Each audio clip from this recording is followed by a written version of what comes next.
महंगाई बढ़ रही है। विकासशील देशों को विशेष रूप से कठिनाई का सामना करना पड़ रहा है। साथियों, इस वैश्विक संदर्भ में इन कठिनाइयों के बीच इस बार के बजट पर नजर डालें तो एक विश्वास पैदा होता है।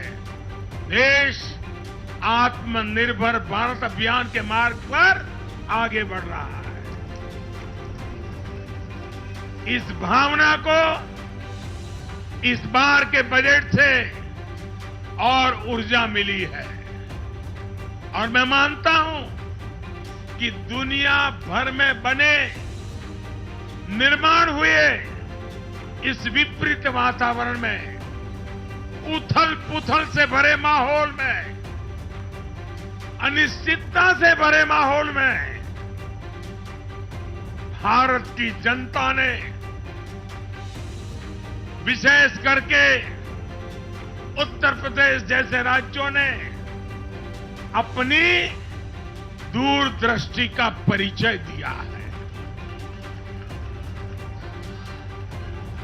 भारत के मतदाताओं ने जिस तरह इन चुनावों में स्थिर सरकारों के लिए वोट दिया, वो इस बात का प्रतिबिंब है कि लोकतंत्र भारतीयों की रगों में है।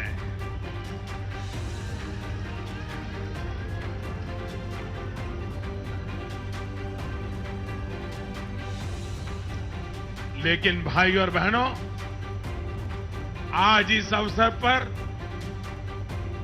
मैं देश के सामने अपनी कुछ चिंताएं भी रखना चाहता हूं।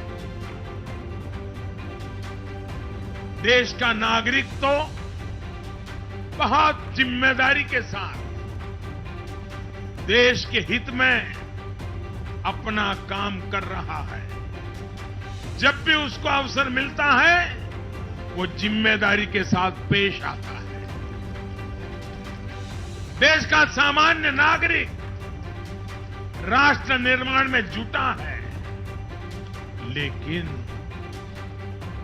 हमारे यहां कुछ लोग लगातार राजनीति का स्तर गिराते जा रहे हैं।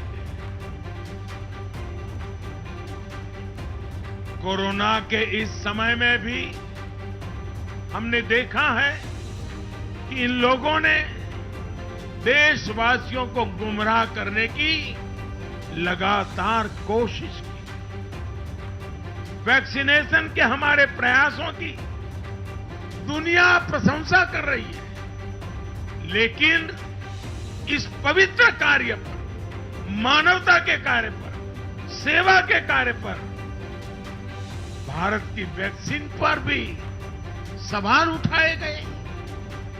दुर्भाग्य की बात है, जब यूक्रेन में हजारों भारतीय विद्यार्थी, हमारे छात्र, हमारे नागरिक फंसे हुए थे, तब भी देश का मनोबल तोड़ने की बातें हो रही थी। जो वहां फंसे थे, उनके परिवारों की चिंता बढ़ाने का काम हो रहा था। ये लोग उन बच्चों में असुरक्षा की भावना बढ़ा रहे थे, यहां उनके परिवार वालों की चिंता बढ़ा रहे थे। इतना ही नहीं, इन लोगों ने ऑपरेशन गंगा को भी प्रदेशवाद की बेड़ियों में बांधने की कोशिश की।